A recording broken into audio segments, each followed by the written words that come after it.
आज म यति ह्यान्डसम भएर कहाँ गएँ त? हेर्न चाहनुहुन्छ भने यो भिडियो अन्तिमसम्म हेरेर साथ दिनुहोला।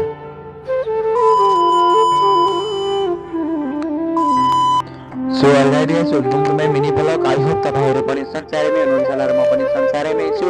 र आज चाहिँ म एकदमै ह्यान्डसम भएर चस्मा लगाएर त्यसपछि चाहिँ ह्याप्पी डेन खाँदै म आज बजारतिर घुम्न गएर केही समयपछि पुलमा पनि प्रवेश भएर हाई भन्दै र केही समयपछि पुलबाट क्रस भएर अगाडि पनि गएर किनकि म जानुपर्ने त सिधा थियो किनकि चाहिँ म उता जानुपर्ने लामो गएपछि लामो हुन्थ्यो र यता छोटोबाट जानुपर्ने र छोटोबाट गएँ र एकदमै राम्रो लागिरहेको थियो। सुर्खेत बजार आज फर्स्ट पटक आएको र एकदमै राम्रो थियो र बहुत पसिना आएको थियो। एकदमै राम्रो कार रहेछ जस्तै मलाई किन्न मन थियो र तपाईँहरूले यो भिडियो हेरेर साथ दिनुहोला, भिडियोलाई लाइक गर्नुहोला, सेयर गर्नुहोला। मलाई किन यो अटो निरस्त अझ भलगर गराउनु अटो निरस्त केही समयपछि म अगाडि गएँ र अगाडि गइसकेँ। म आज फर्स्ट पटक आएको थिएँ र म घुम्न जाने ठाउँको लोकेसन हेरेर दायाँतर्फ जानु पर्दो रहेछ र दायाँतर्फतिर सोचेर अगाडि बढ्न थालेँ र केही समयपछि अगाडि हिँड्दै थिएँ र एकदमै राम्रो लाग्यो सुर्खेत बजार।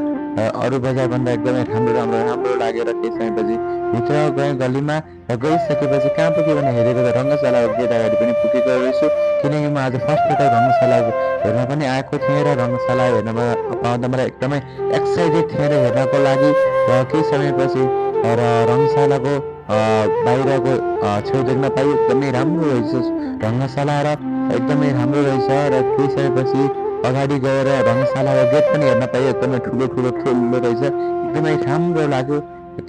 त्यसपछि केही समयपछि म घन्टाघर पुगेँ। एकदमै राम्रो रहेछ घन्टाघरमा, त्यहाँ टाइम देखाउँदो पनि रहेछ र कोही फोटो खिचाउँदै हुनुहुन्थ्यो, कोही भिडियो खिचाउँदै हुनुहुन्थ्यो भने म आफ्नै तालमा गएर बसिरहेको थिएँ र हाई भने र त्यसपछि आजको लागि यति नै। हामी मिल्नेछौँ नेक्स्ट ब्लगमा। Okay, bye by.